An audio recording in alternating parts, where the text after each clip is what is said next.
Good afternoon, everyone. It's Sunday, February 23rd, 2025, 1 p.m. Central Standard Time here in Champaign, Illinois, and you are watching Co-op for Two. You're joining me for the second episode of a Dear Holmes case called The Problem at Hazlewood Grange. Let me check in with the chat, see how everyone is doing. Vampire Cave Gaming. How do you come up with a name like Vampire Cave Gaming? That sounds like there's a story behind that, like a game room that's in the basement where a vampire was seen. Or maybe there's some Dracula watching movies. What was the recent Dracula movie that just came out? Oh, Nosferatu, yeah. I thought it was okay. I didn't love it. It's made by a very famous director, Eggers, who did The Witch. And anyway, people are raving about it. I thought it was okay. All right, let's catch up a little bit while the channel is taking time to reply. Tonight, I've scheduled a late night playthrough of the 7th Citadel. So not something that most of you will be interested in, but I am very excited to continue playing the 7th Citadel. Yesterday afternoon, we did a quick unscheduled playthrough of Unlock Schrodinger's Cat, a little tiny little science fiction puzzle game. Unlock is a series I haven't played in a while. And I was reminded about the highlights, the good parts and the bad parts about it. But that was the official kickoff of our little science fiction mini marathon that we're going to be doing in the next week or two. So I've got some of the sci-fi mystery narrative puzzle games behind me, and we're going to start playing those. I think we'll probably start on Monday. I'm not sure what game to start with. We've got two big long games that are going to take multiple sessions, and that's Murder on the Moon and Low Memory. I'm interested in both of those, but we've also got an escape, an exit game, The Gate Between Worlds, and another Unlock game to play, and some smaller games, a Deadbolt Mystery Society. So if you're interested in science fiction in this escape room space. There aren't that many options. Still trying to track down one or two that I've heard about that sound good. And we've played a couple, so we've used up some, but we have at least a week or two's worth to do. If there's a game in there that you're particularly interested in joining me for, you should stop by the Board Game Geek Guild for this channel and post, like, I'm only available on Tuesday nights. Can you play that one then? Otherwise, we'll just play it by ear, or if you want to stop by the Discord, if there's specific channels. I'm trying to think, what am I interested in playing on Monday? We should either kick right off on Monday with Murder on the Moon, which is the new one that's going to take multiple sessions. There's a prologue to that too. So we could either spend this week playing Murder on the Moon over multiple sessions, or we could warm up a little on that, but I should schedule it soon if we're going to play Murder on the Moon. Well, okay, let me decide after. I'll decide soon after this stream. All right, we're going to do a recap of our current Dear Holmes case in a second. Let me share with you some concerns I have about it, though. So, I've talked about last week Dear Holmes doing this weird thing with the Practice Club old cases, and we decided to play an old case, which is what we're playing here. Now, what I didn't show you, I did show you that they're sending out these old letters with the new ones simultaneously, and I can see that sometimes they number them, sometimes they don't.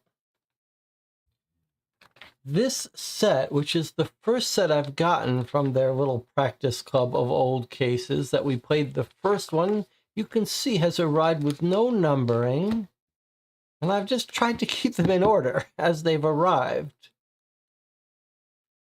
So I feel like there's a real danger things could go terribly wrong for us while opening these envelopes live. We could get them out of order, we could read the solution, and then there's another thing I am now worried about. I'm worried about showing my address, but not worried about it. Okay, so we played the first letter. It was indeed the first letter, but now look at what's going on here. There's only 4 letters. That's not right. The way the old cases worked were there were 5 letters.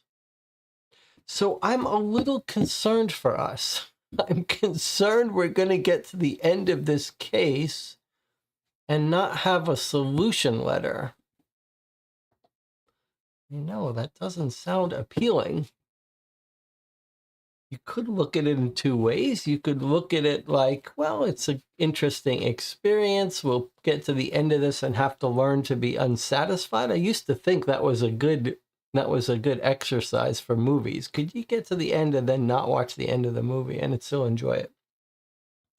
Someone will have the ending if I am indeed missing the ending. We will get it and read it somehow. Or maybe they've mislabeled it, missent it in a different batch. I'm more concerned, however, that we'll read letters out of order. So I may have to open these letters ahead of time just to peek at the letters to make sure we're playing the right one. Now, there are 2 kinds of people who watch this channel. I'm sure there are more than 2, but they're the people that watch this channel to play through these games with me live. They don't want to know anything ahead of time. They want to experience it live as I experience it. And then there are the people who watch it after they've played it and wouldn't ruin their experience by watching it live for the first time, but after they play it, they're curious to see how other people encountered the game.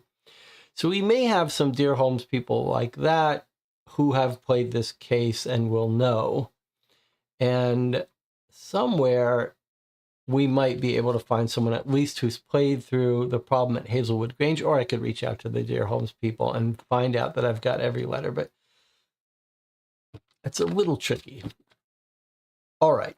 Now, anything else to talk about before we do our little recap of the case? It was an intriguing case. Is anyone up to anything? I can't ask these questions. It takes too long to wait for the reply from YouTube. You guys should just jump in the channel the moment it starts and say, here are the projects I'm working on. Here are the interesting games I played. Here are the interesting movies I watched, etc. Rob says, they post the solutions on their blog when they announce the Detective of the Month, don't they? Or didn't they do that back then? I don't know. That's a good question. For those of you interested in subscribing to Dear Holmes, you can get a subscription, and they do have a blog where they post some summaries of the case, as well as the people who sent in the best solutions, as well as do audio narration of cases, at least of the newer cases. So if you like that thing, if you like the audio narration, instead of listening to me read it, that would be a reason to subscribe. Okay, let's do a little recap of our first letter. So we've got a murder on our hands. We're written to by a local police officer. He tells us about this strange murder and robbery of a woman, the daughter of Jonathan Hazlewood, one of the richest families in the area.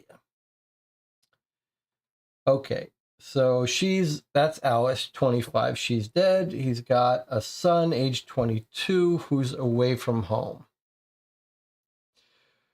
We're told that this woman has two suitors, an ex-fiance and a current suitor. They were both in the house on the same night. She's broken up with one. She has a new one. The new one has, well, let's just go through it in order here. The cops come in. They hear a scream, actually two screams. Perhaps we should have written that, highlighted that. There's like a loud scream and then a low scream. They come in the room. They find the young man who's the ex-fiance. This is Henry Johnson. He's there in the room with the woman who's dead.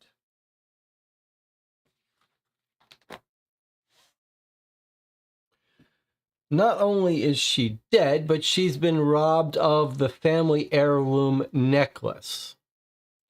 When they burst in the room, they had to knock down the door. There's a pedestal blocking the door. When they finally get in, they find the ex-fiancé standing there over the girl who's been stabbed. He says the culprit has jumped in the window, stabbed her, stolen her necklace, and escaped out the window. He's got bruises on his face that seem to suggest a fight. They search him because their natural conclusion is that he has murdered her. He's estranged, and so they always were suspicious of him. They search him. They find no necklace. They find no murder weapon. He's got a ring, which he explains he was going to use to try to propose to her to get her back, and spots of blood, etc. There's a dog there sitting on the carpet by the dead girl. She's got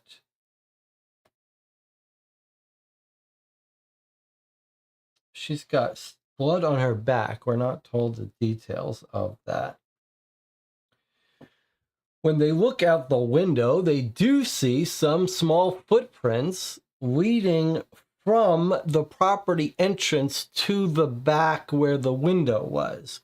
It's explicitly, if they're not seeing them from the window elsewhere, just from the front property to the windows. They also note that the gas lights outside have been turned off, and that's a surprising, unexpected thing. They were ordered turned off. Someone turned them turned on. Someone turned them off. There's also no dirt on the windowsill. which seems odd. If someone climbed through the window, you might expect dirt and stuff. Then we start talking to the different people, and we hear about how the father of the house was concerned about this meeting with the ex-fiancée. He had all the valets and people set up so that they would be nearby. The daughter wanted to talk to her ex-fiancé in private. He was so concerned that before the meeting, when he heard she was going to meet with the ex-fiancée, who was told she broke up with him and he wanted one last meeting with her. So the new fiance was called to talk some sense into her. He came by earlier in the day, shortly. We're given some time frames, talked to her. We're not told exactly what happened, but he had left by then. So Cooper, that's the guy who came at 8. So we're given descriptions of how everyone heard the scream. They heard something fall over and break. They rushed to get in. The door was locked. They pushed it in. It turns out there was a pedestal knocked over. They finally get in where they see the scene and broken vase on the ground, etc. Her back is stained with blood, so we don't know exactly where she was stabbed, but it sure sounds like she was stabbed in the back. But it's possible she stabbed in the front and bled through. Everyone seems to have an opinion. Well, they have different opinions about the new fiance and the old one, and they're sort of split. It sounds like the father and the daughter are suspicious that the old fiance is after money, whereas the valets are suspicious that the new fiance is interested in money only. We're told a little bit about the history. The new guy is a lawyer. I forget what the old guy is, but the old fiance, according to the father, owes the daughter money and said he's got gambling debts and was coming to get them back. A little weird. Does he really love her? Is he only interested in for money? We don't know. This was the part about the new fiance asked to be present. The daughter says, no, I need to speak to him by myself. And once I talk to him, he'll go away. Then here's the issue about the gas lamps somehow being turned off. We're told a little bit about where the control to turn them off, because it seems so suspicious that they would be turned off. We're told the control is a short distance from the front door. Don't know if that means inside or outside. I guess I would assume inside, but we don't know. The new fiancé has not yet been located.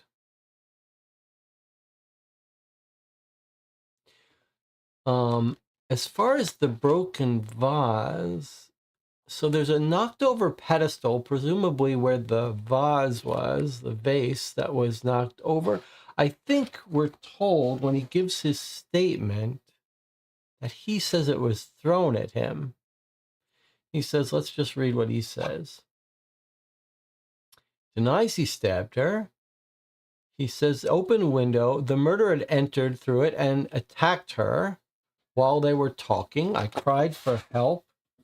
Tried to push him off, and then he says the murderer threw the vase at him. That's kind of important. Somehow the pedestal got knocked over. It's not like the vase. It's not like the vase broke when the pedestal was knocked over. It's that the murderer threw the vase at him and then stabbed her, jumped out the window with the necklace. That seems a little far-fetched. Like, either you would knock over the pedestal and the vase, or you would throw the vase and not end up knocking over the pedestal, and the pedestal fell and blocked the door. The question is, how could that have happened? Doesn't it seem more likely that someone staged that scene and blocked the door to give him more time? So I think we're all very suspicious that this guy in the room actually murdered her and got away with it.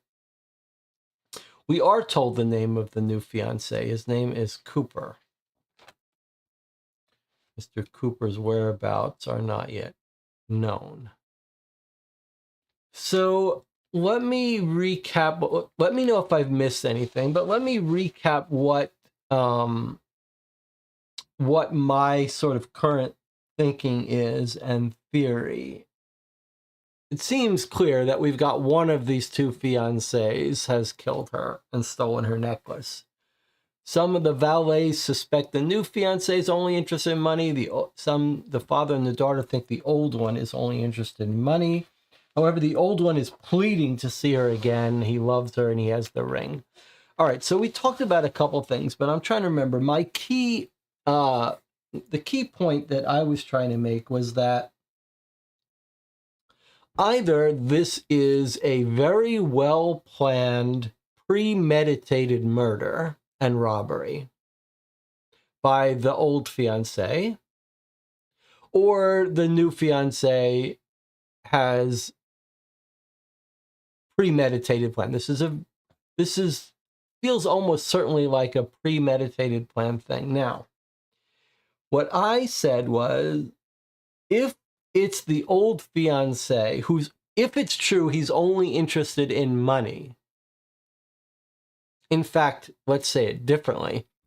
If anyone is if the culprit is interested in that necklace and they've planned this elaborate robbery, it seems very unlikely to me that this would end up with a dead Miss Alice. And that's the part that I find a little, that seems like a flaw in the theory that it's the old fiancé and he really wants money. If they believe it's the old fiancé and he's really about money, then it just does not seem like he would end up killing her. Especially if it's the guy in the room who's planned to have some way he can hand off his necklace to an accomplice out the window so it's not on him, and the murder weapon. It would have all had to have been very carefully planned, and there would be no reason to kill the daughter. If you're a robber, the idea of killing someone, the penalties for that are so much higher, it doesn't make any sense. So to me, it's either that the person who has killed her really just wanted to rob her and it was a mistake, and that doesn't match with the old fiancé who's found in the room. I would lean towards the idea about this being a plot by him, a carefully planned plot, but then he would have, the only way that makes sense is if he deliberately wanted to kill her. So sort of my top theory is that the old fiancé is not about money, but was an age-old story of jealousy. If I can't have you, no one can. And he actually did plan to kill her. And the necklace robbery is just part of his alibi. So it is a very convoluted alibi, but if he's afraid people will suspect him of killing her, he's figured out a way to kill her and look like he did it, but be found not to have done it because he doesn't have the knife. So that's one theory, that the old fiancé has killed her, figured out a way to make it look like he couldn't possibly be guilty because he's in the room, no necklace, no murder weapon, but then his motive has to be premeditated murder for jealousy. It's not really how the murder for jealousy tends to work. Those tend to be murder-suicide type things, heat of passion. But the other possibility, of course, is that the new fiancé is really only interested in money. And he knows this meeting is taking place, right? Because they've all told him, hey, she's meeting with the old fiancé, and please come and try to talk her out of it. He's tried to talk her out of it at 8, and then he's left. So another very likely possibility is that the new fiancé has hung around the property for an hour, maybe listened in, heard that she was actually planning to get back together with her old fiancé. Maybe he's the one who spread lies about the old fiancé wanting for money because he's just interested in the necklace. And maybe the new fiancé has broken in the window. She recognized him, so she has to be killed. He's only interested in money, and he steals the necklace and leaves. That does, however, leave unanswered, the question of the gaslights. Now, if it's the new fiancé, and then there's another possibility that the two fiancés are working together. Now we're told the new fiancé arrived at 8. Now, but were we told, and the new one at 9, were we told when he asked that the gas lamps be turned on? Let's see. This is the police officer saying, I asked him why the lamps were not lit. He couldn't answer. He showed me the master valve, insisted they had been lit for Johnson's arrival at 9. So they were lit at 9.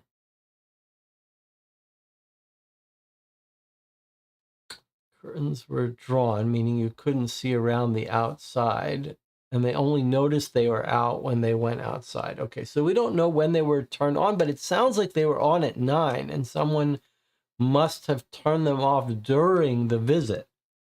So another possibility is that it's one of the people in the house are somehow working on it. And then the other theory, the one other good theory, in addition to the animal theory, which are always possible in these Sherlock Holmes cases, like a monkey climbing up. But one of the good theories is, if we're not seeing footsteps away from the house, is it possible someone went up the house? Like jumped out the window, was in a room above or on the roof, and climbed down and in the window, and then out and up the house, maybe back in the house. That is a very tempting idea to explain a lack of footprints and a lack of dirt.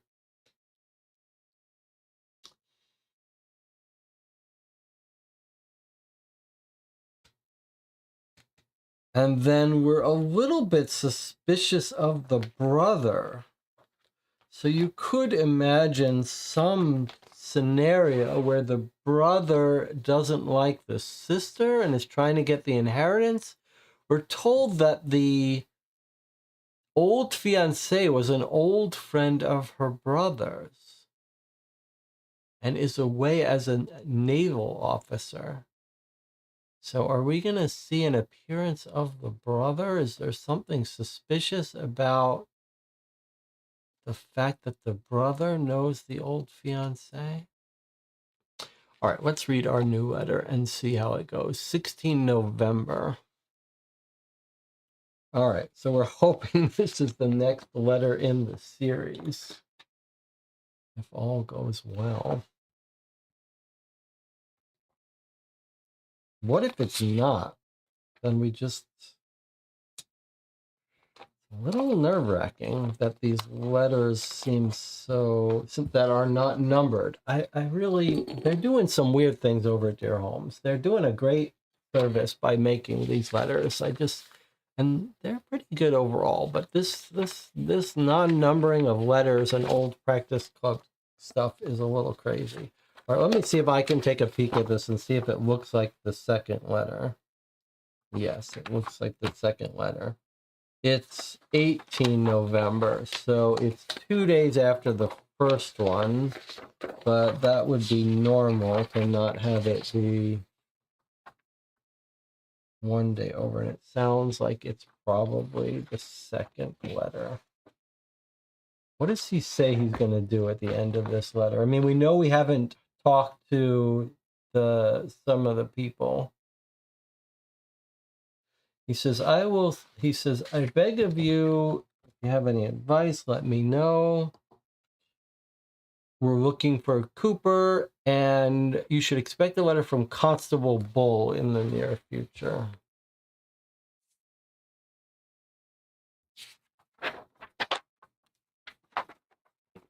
And this is the letter from Constable Bull. Okay, so here's letter number 2. Dear Mr. Holmes, So I write to oblige Inspector Wilkins' request that I send you a full accounting of what I saw and heard on the night of the Hazlewood murder and what I learned during my subsequent investigations.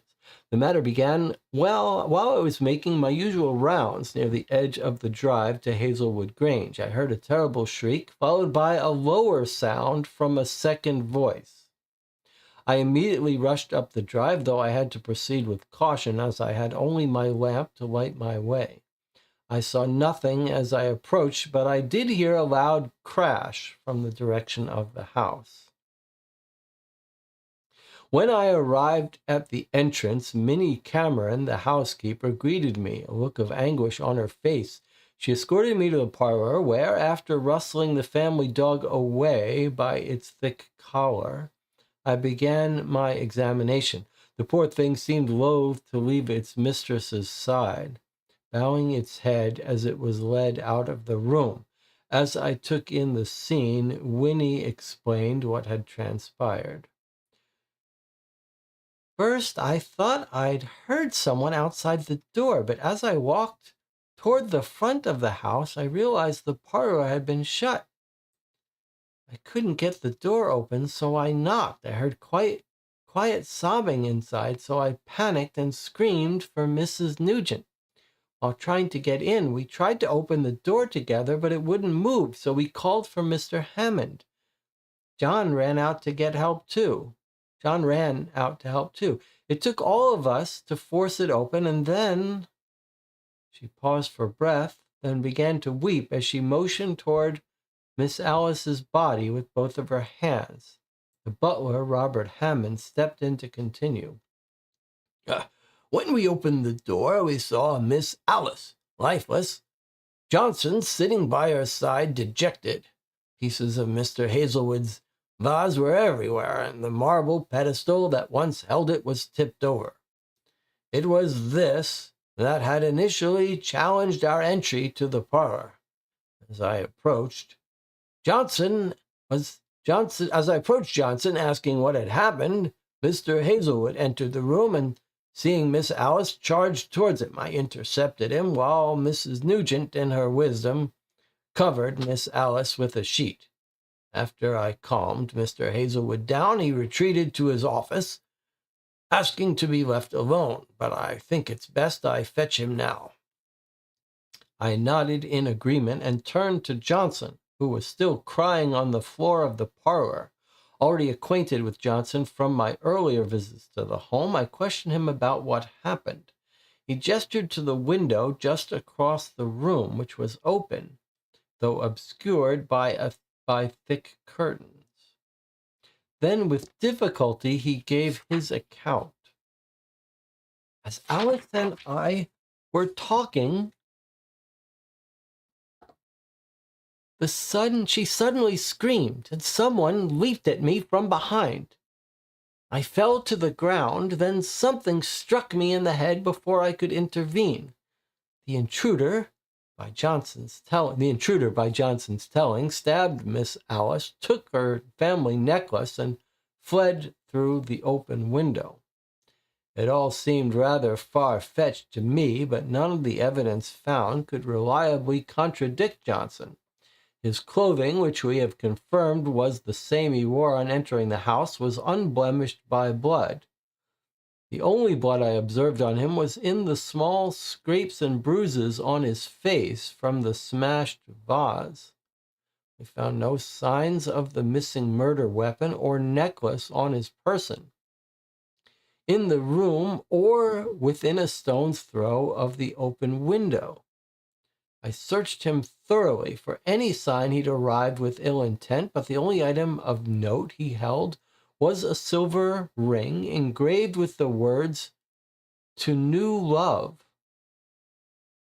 Johnson claimed it was a gift for Miss Alice to win her back. After this brief conversation, Mr. Hazlewood entered the room, greeting me hastily, then asking that I send for Baker to remain at the house with him until he arrived. He suggested I send his valet, William McClelland, who had been with him through the night. I dispatched the stout lad with a message, then gathered Johnson, Mr. Hazlewood, and the staff in his study to await the arrival of my colleagues. Inspector Wilkins soon arrived with Constables William Brown, Charles Crowhurst, and Stephen Weeks, explaining that Chief Constable Baker was tending to another urgent matter. I sent a distraught Johnson back to the station with Constable Brown. I felt it best to remove him from the property before commencing a more thorough investigation. Then Inspector Wilkins took command of the scene, examining the parlor for several minutes in silence. The inspector called me to the hall outside of the dining room and asked me to comb Hazlewood Grange from top to bottom with Constable Weeks. He confided his belief that the murder weapon and perhaps the Hazlewood necklace might have been hidden on the property. We found nothing save for a set of footprints during our investigation. The impressions were of uniform depth and could be followed out in two directions from the south-facing parlor window that was open upon our arrival. It followed to the right. The footprints walked down the grounds alongside the drive to the main gate. Inspector Wilkins believes the path to indicate a desire to avoid the noise generated by gravel. Following the prints to the left of the window, they turn around to make a much longer return journey to the main road. On the return, the individual took care to keep as far away from the house as possible. About halfway between the window and the main road, we found a large impression in the ground, perhaps the size of a boulder or small barrel, with footprints leading up to and away from it. Though the footprints looked to be from a pair of narrow boots, we examined every shoe in the household and none were a match. When we asked the staff about the impressions, Minnie meekly indicated that Mr. Hazlewood has rather small feet.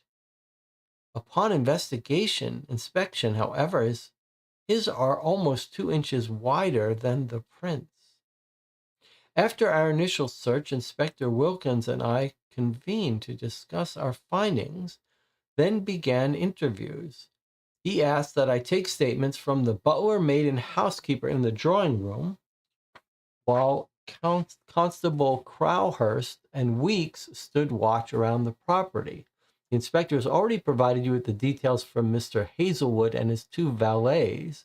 Now I will relay the findings of my own interviews. My first interview was with the maid, Mrs. Violet Nugent. At the time of the murder, Nugent indicated that she and the housekeeper were engaged in a deep cleanse of the scullery. Mr. Hazlewood told us to go about business as normal, only stay on the first floor in case we were needed.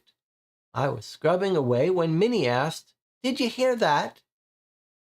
I think this was 10 or 15 minutes after 9. I nodded. I thought she referred to the shattering sound, but she soon clarified, "Who screamed?" She left the kitchen through the front windows, and it was then that she noticed the parlor door had been shut. She begged me to help her open it, saying she heard crying inside, but that there was no answer to her knocking. We shouted for Miss Alice and continued trying the door, but it took John and Mr. Hammond's added strength to finally dislodge the pedestal, locking it. Mr. Hazlewood and William dashed in soon after, stopping dead as they saw a trail of shattered porcelain pointing towards Miss Alice's body, her back stained with blood. Johnson sat several feet from her, shaking in tears. Wasn't holding a knife or anything when we got there. Mr. Hazlewood is furious. We all are. I'm grateful Hammond could calm him until you got there. The housekeeper, Minnie, shared a very similar account. As Mrs. Nugent mentioned, Minnie heard a scream rather than anything shattering, though she thought it emanated from the yard. I guess that's suggesting an open window. The butler, Mr. Robert Hammond, recalled the following. I prepared Mr. Hazlewood a small piece of cheese toast just after 8. After seeing Miss Alice's new fiancé, Mr. Cooper, to the door, Mr. Hazlewood was tense with Johnson's visit looming, and as he ate, he and I discussed our plan should Johnson be difficult. At 10 minutes to 9, Johnson knocked on the door. I led him into the parlor, then escorted Miss Alice to the room, after which I resigned to the library, where I could keep busy whilst remaining close. The two were in the parlor for about 15 minutes before I heard frantic knocking and a voice calling for Mrs. Nugent, and then myself. As I got there, Minnie was trying to open the parlor door with Mrs. Nugent and John. The four of us together finally succeeded in pushing aside the fallen pedestal behind the door. There we saw Miss Alice, poor Miss Alice, still and bloodied. I made my way over shards of porcelain to Johnson and demanded he explain himself. Pointing to an open window, he started to say something about the killer. That's when Mr. Hazlewood charged. John and Minnie nearly had to help me restrain him. Following our assessments, Inspector Wilkins and I returned to the station to further analyze the case. The next morning, Mr. Sam Reed, the local newsagent, published a piece titled "The Problem at Hazlewood Grange," which alleged that Mr. Hazlewood has recently encountered financial obstacles and that the stolen necklace was gloriously insured. The article speculated that recent events must be upsetting to Mr. Cooper. On seeing this, I visited Mr. Reed to see if there was any truth to his words. He could not reveal his source for the Hazlewood rumors, but he did inform me that he had seen a disheveled Mr. Cooper early the morning after the murder.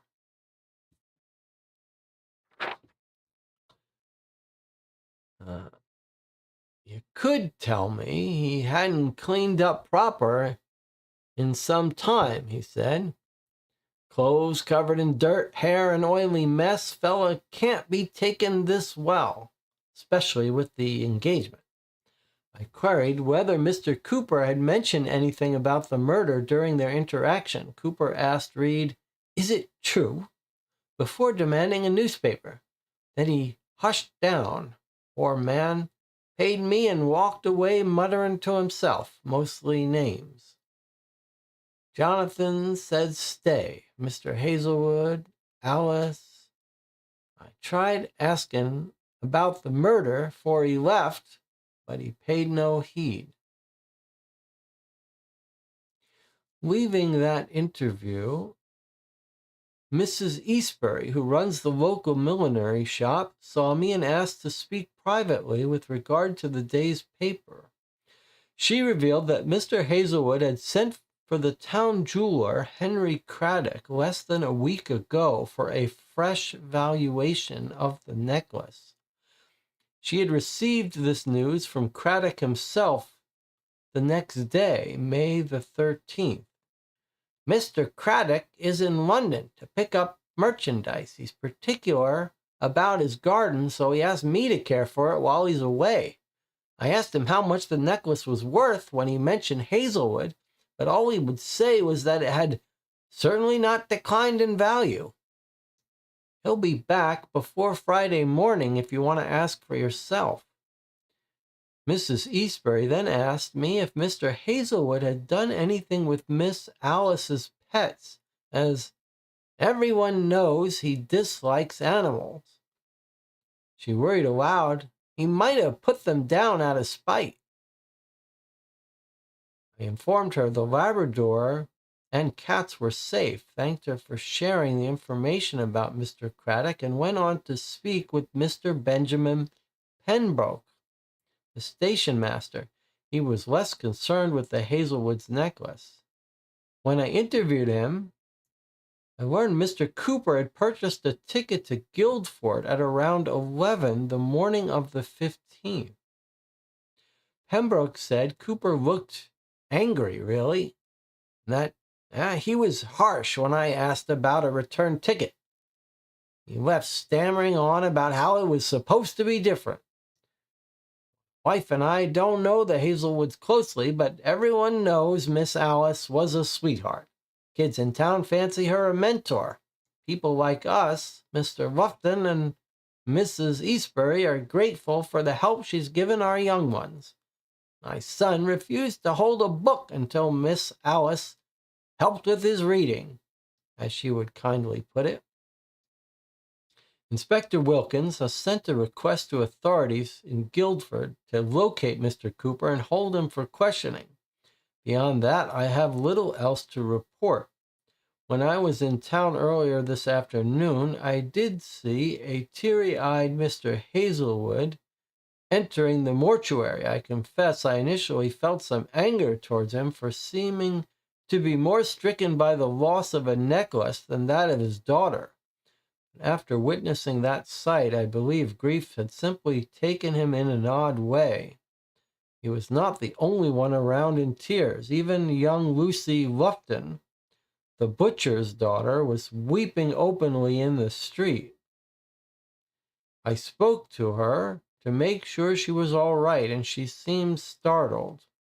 She told me through tears how kind Miss Alice had been, withdrawing to her father's shop shortly afterwards.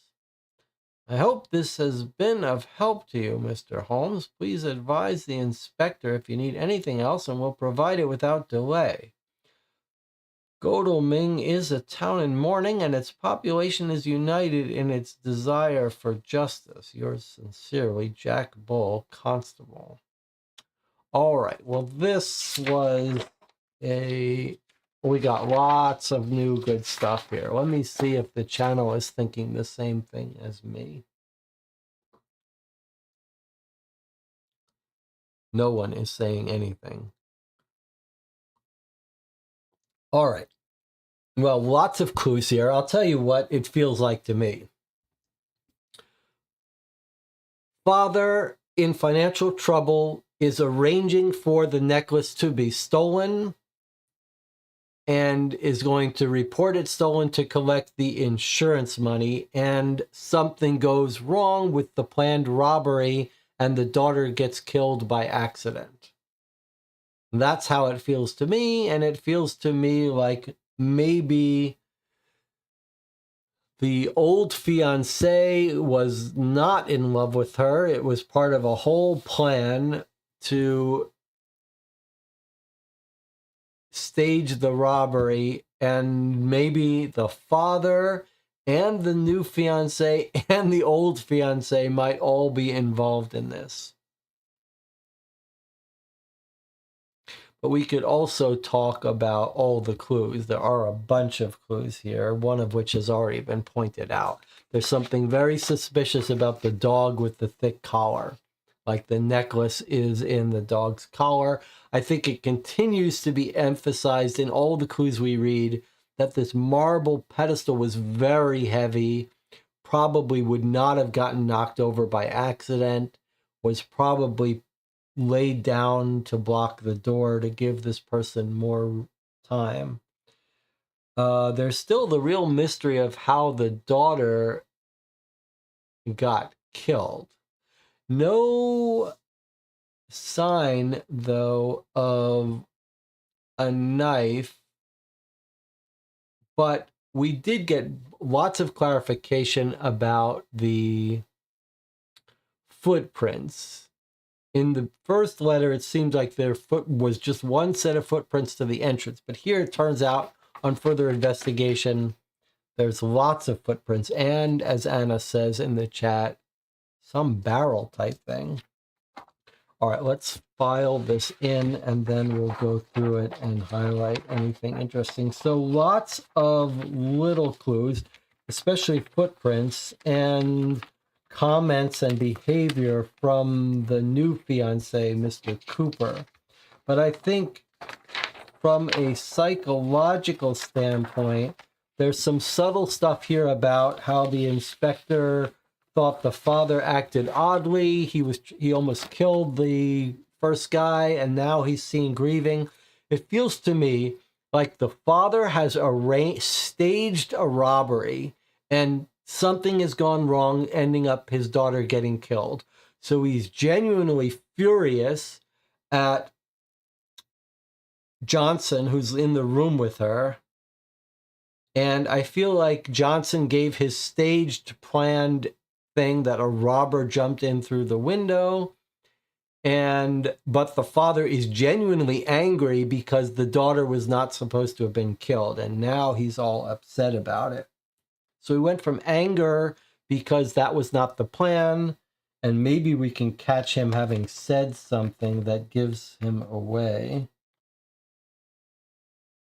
If we reread it now, the first letter, suspecting he's planned a robbery, then that might give us some clues. All right, so let's go highlight here.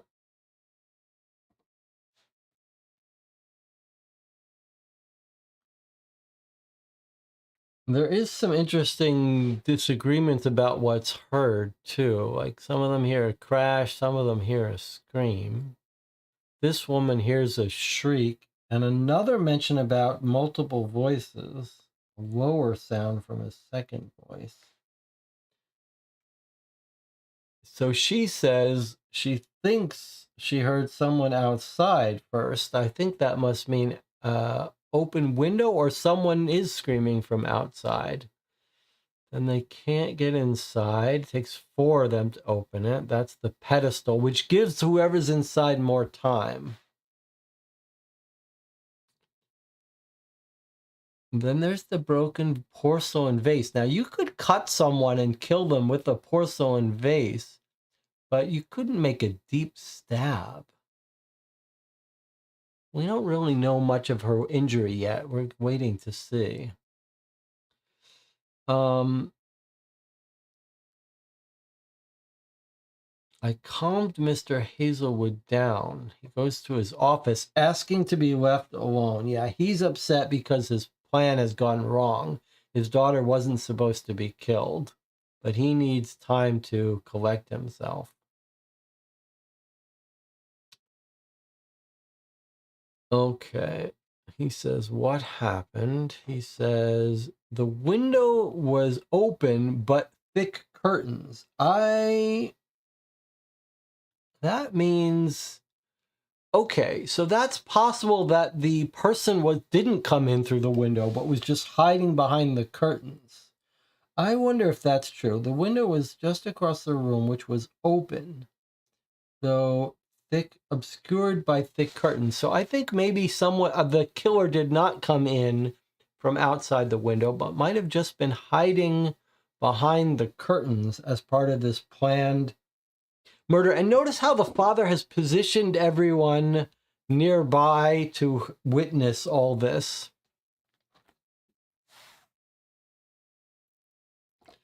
Okay.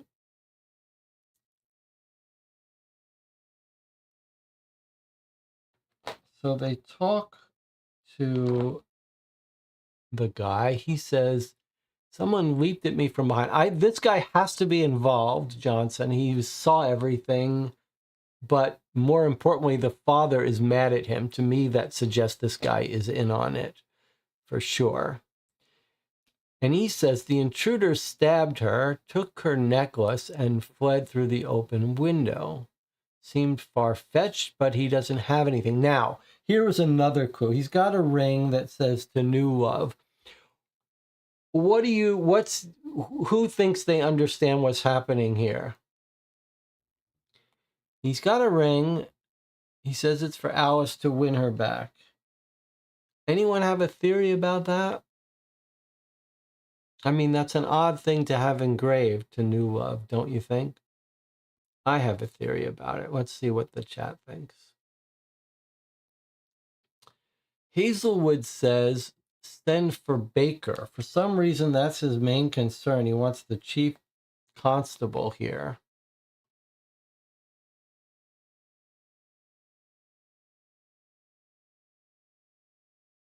It's a weird statement.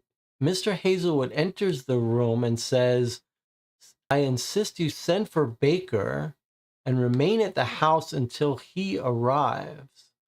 That's a weird thing to say. Like, why is he concerned about that? Maybe who is Constable Baker that to Mr. Hazlewood that he cares about who arrives, what police officer? Okay, and then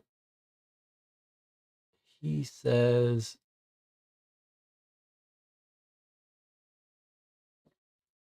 gather them. Says Baker is away attending other urgent matters. I wonder what that's about.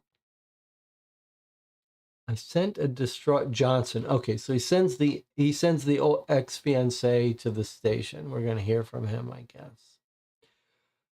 Okay, then they talk about it. They search for the necklace. They don't find anything. We're told more about the footprints. Long, detailed footprints. Before we get into the footprints, I want to see what the chat thinks about this. Because I had a little theory. To New Love does not sound right. I don't think that ring was for Alice. That wouldn't make sense. So I'm wondering if this guy... So I think it was a setup to rob her. In fact, I think they put the necklace in the dog's collar or whatever. But I think this was not... She was not... I guess, yeah. What was the... We'll have to think about what was the plan for the daughter. If she was not in on this.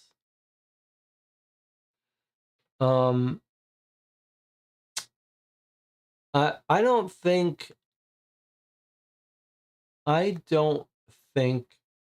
that Johnson was in love with her anymore, and I think that is a necklace for this woman. Is that crazy? Is it crazy to think that it's going to be that Johnson was not trying to get back together with that woman, but was actually had a new love weeping openly in the street?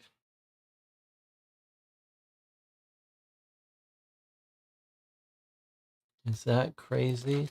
I think it's a fake robbery, and that would make this ring not really about our guy Johnson trying to get back together with her. And to New Love, that seems to me like he's gotten it for someone else.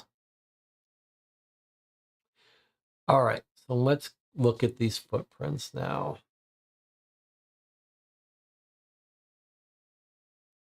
A set of footprints, uniform depth, could be followed out in two directions. From the south-facing parlor window that was open. Okay, so this is the room where the murder happened. There's a window. It faces south. It goes out in two ways. To the right, it goes down the grounds alongside the drive to the main gate. And they say, if you look at that path, it's a desire to avoid gravel.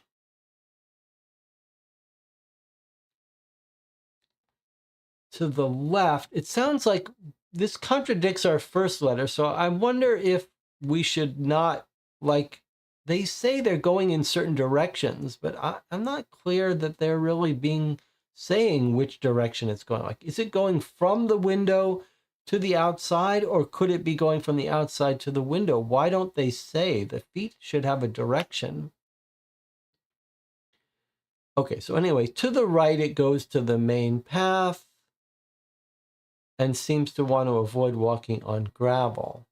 To the left of the window, they make a much longer return journey to the main road. So they both go to the main road, but one makes a longer journey.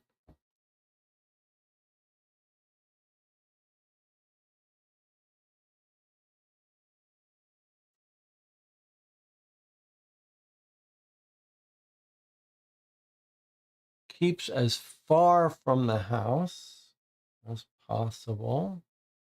Halfway between the window and the main road, a large impression in the ground, like a barrel, a boulder or a small barrel.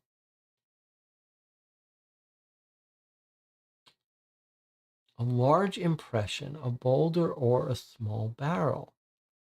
Footprints leading up to and away from it. Up to and away from it. So someone picked up this barrel, used it to stand on to the window? No. Then we would have seen it outside the window. So what have they done here with this barrel? Up to and away from it. I mean, they've carried it with them out, is what it seems like. They look to be from narrow boots. And then they check the footprints. It don't match, but Mr. Hazlewood has small feet. His are almost 2 inches wider than the prints. Okay, so you can always put on bigger shoes, but it would seem impossible to put on shoes that are 2 inches wider. So it's not the father's footprints.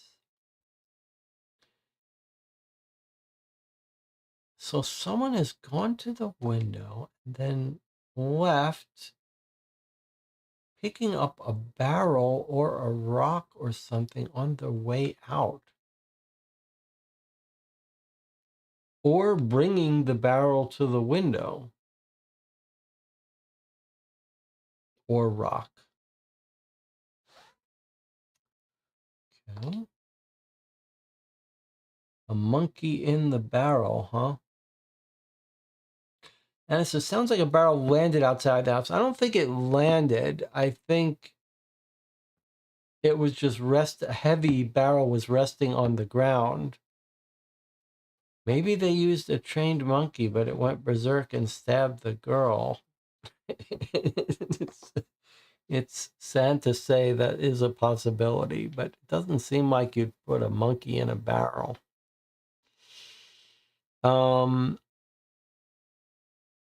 Okay, let's see. I think the father is involved in setting up this robbery, so let's see if he acts suspicious.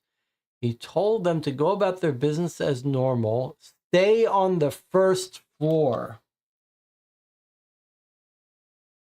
Stay on the first floor in case you're needed. This is our theory of up the door and up the roof and down the roof. This idea, the father wants them to all stay downstairs. That's suspicious. And then they hear different things. Did you hear that? I thought she referred to the shattering, but she says someone screams. So this is good. Classic witnesses remember different things. There's nothing surprising about that. They go through. She left the kitchen. She sees out. She goes to the parlor. It's been shut. They try to break it down. It takes them a while.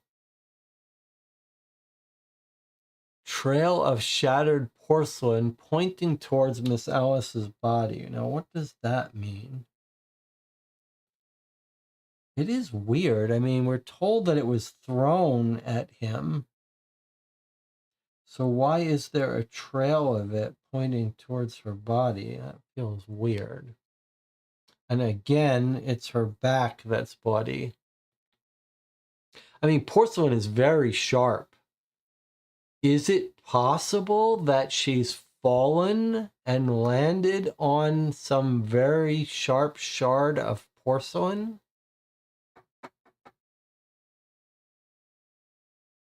Is that what's happened?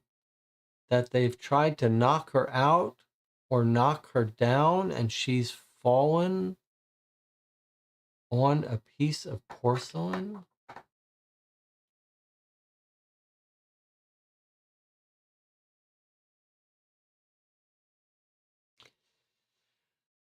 Hammond was furious. Notice not devastated about his daughter, but angry because his plan has gone wrong. And they talk about how they heard different things scream rather than shattering. She thought it. This is the second note of someone thinking they heard it from outside. Outside, someone else thought they heard it was outside. That's because maybe it's just because of the open window, though. Okay, the butler says he was preparing. Mr. Hazlewood was tense. Yeah, because he's setting up this robbery. For sure, the father has set up this robbery. 100%. He says, I want you to stay close.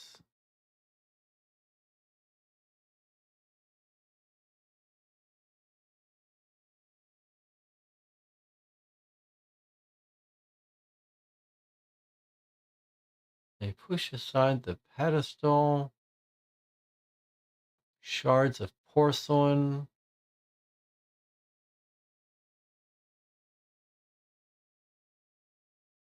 Started to say something about the killer. Then Mr. Hazlewood gets angry.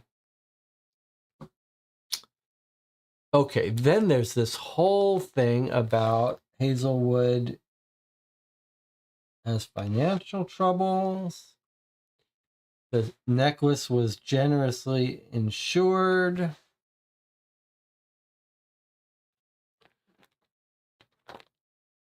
And then the news guy says he saw Mr. Cooper. That's the new fiance leaving town all disheveled. He hasn't changed his clothes. Okay. Hair an oily mess. Why is his hair an oily mess? Because he's blackened it because he is the robber. He's the fake robber. He's the hired fake robber. They've both been hired to rob it. Okay. And then we asked the news agent, well, what did Cooper say? Anything about this? And he says, is it true? Is it true? He's saying, is it true Alice is dead? Because he has actually conducted the robbery. He is the one who has been hired to make it look like a robbery.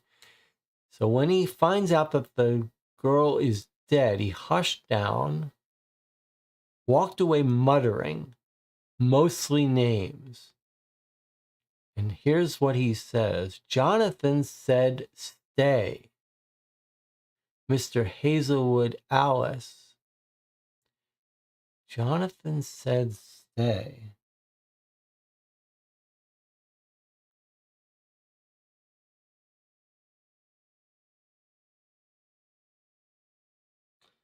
So I think they were all in it together. And then we hear that the father had a fresh valuation of the necklace. And then there's comments about the pets.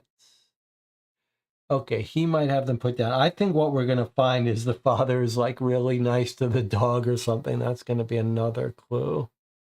The father doesn't like the dogs.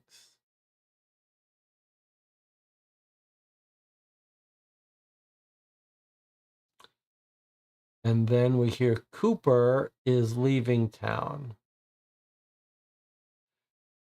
But in fact, we're told he purchased a ticket to Guildford 11 in the morning of the 15th.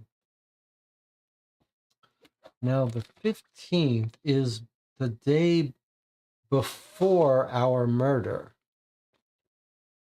So the day before the murder,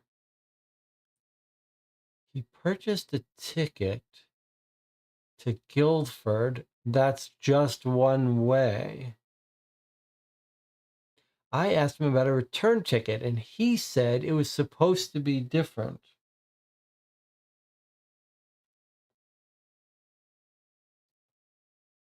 This is very odd. The day before the murder, he's leaving town, and he says it was supposed to be different.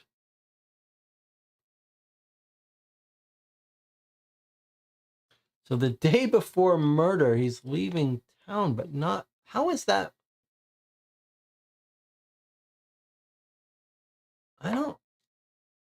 I'm not sure I understand what's going on here, because Mr. Cooper shows up on the 16th. Oh no, this is the date. This is the date we're getting the letter.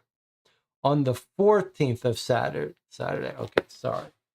So this is the day after. Okay. Day after. Okay, so the day after the murder, he's leaving town, and he says it was supposed to be different. Yeah, it was supposed to be different. There's supposed to be a robbery, but Alice was not supposed to get killed.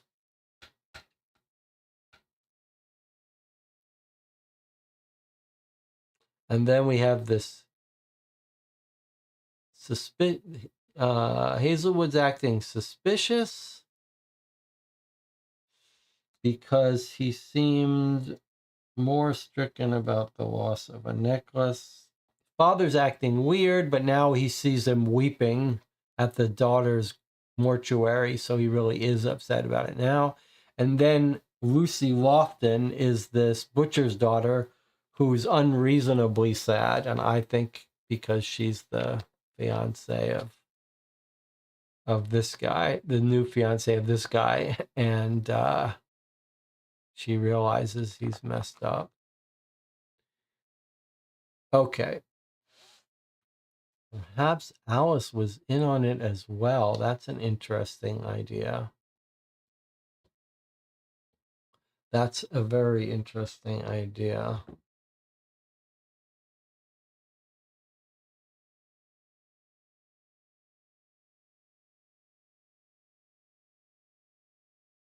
So, big picture theory, leaving aside all the details, here's what we have. The father's in financial trouble. He figures out he's going to stage a robbery of the necklace and claim it for insurance. And the robbery is going to be done in such a way that there are witnesses that can confirm a robber broke in and stole it. And probably it's being hidden in the dog's collar, but the daughter gets killed by accident. And it sure sounds like both of the fiancés are involved. Whether the daughter knows about it or not. I like the idea that the daughter was in on it. Doesn't feel like it's going to turn out to be true, but I do like that idea. So it's all staged. This explains the lights being off too, right? Like, they all say, I don't know who could have turned off the lights, but probably he did it. Probably the father, Hazlewood, did it, or someone else did it, purposely to make it so no one could see what was going on. And I think it's going to turn out then that there was no knife. I guess you could say that there was a knife. Either there was a knife meant to threaten the daughter because the daughter wasn't involved, but she reacted oddly and got killed. But I think it's going to be more likely that she got cut on the porcelain or something and there was no knife. But then why do you need two? Why, if it is that both of them are, if it is that both of the fiancés are involved, then why not? Then why this theory about the dog and the necklace? Why not just say that Cooper was outside the window and got handed the necklace and is the real culprit? Seems like if you have two people, then one should be seen leaving. And maybe one did. We do have the footprints now running away. In the barrel was his disguise, maybe? Like the hair and mustache and everything. Then you wouldn't have to have the necklace with the dog, would you? Although if it went wrong, maybe he panicked.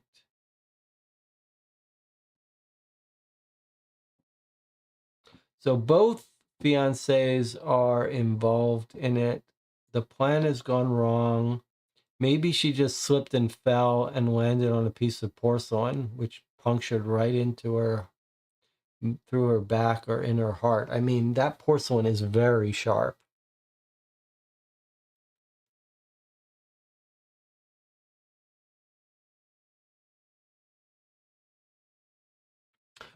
So the thing that I find confusing though is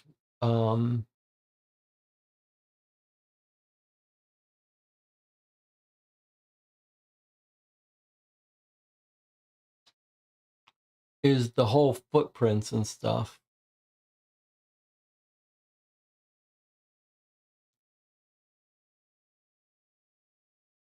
And with the barrel and everything.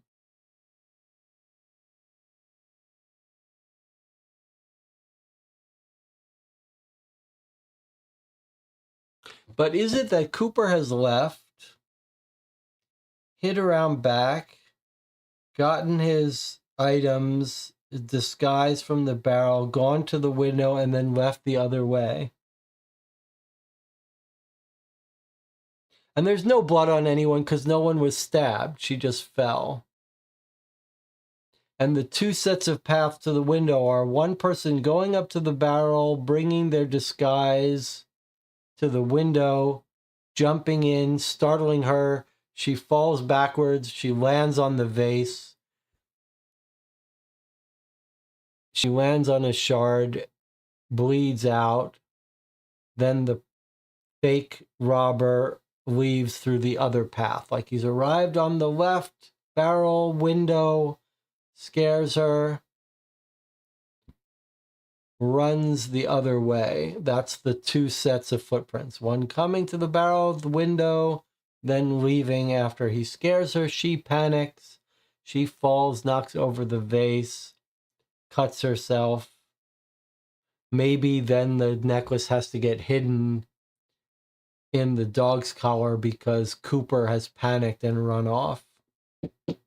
All right, I think it's case closed here. I think we've solved it.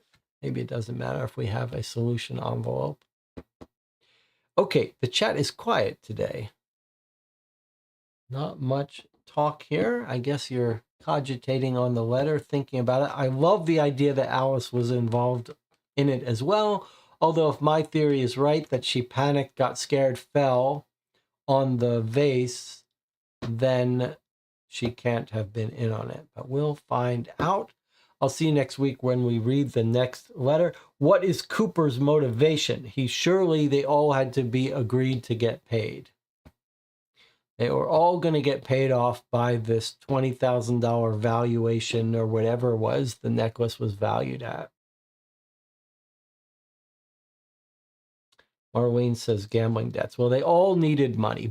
It's going to turn out that both the suitors needed money, and the father agreed to pay them off. Rob doesn't think Cooper was in on it. Well, I don't think I believe you. I don't think I believe you because of his incriminating statements. He says, Jonathan said stay, and he says like it wasn't supposed to happen this way, something like that. And he's losing sleep. No, if he heard about it, he would rush. If he wasn't in on it, he would have rushed to the police rather than quickly leaving town the way he is. All right, well, we're going to stop here. If you want to discuss this letter between this week and next week, you can jump by the Discord for this channel. There's a link on YouTube. Otherwise, I'll see you next week for letter 3. I'll see some of you tonight for our long playthrough of the 7 Citadel, continuing our campaign. If you're interested in joining some of our sci-fi marathon this week, you might want to click to be notified about videos and be on the tip of your toes because they'll be scheduled without too much notice. But if you want to help decide when we play which game, you can stop by the Board Game Geek Guild for Co-op for 2. I'll try to do a little pre-planning. I'll try to give you as much notice as I can. I am giving you notice now. We're going to play something on Monday, one of these games, Monday evening. I'm not sure what. I'm sort of leaning towards starting with that unlock after we just played the short unlock. But maybe we'll just kick off with Murder on the Moon so we have as many days as we need to play that. All right, thanks for joining me. I'll see you next time.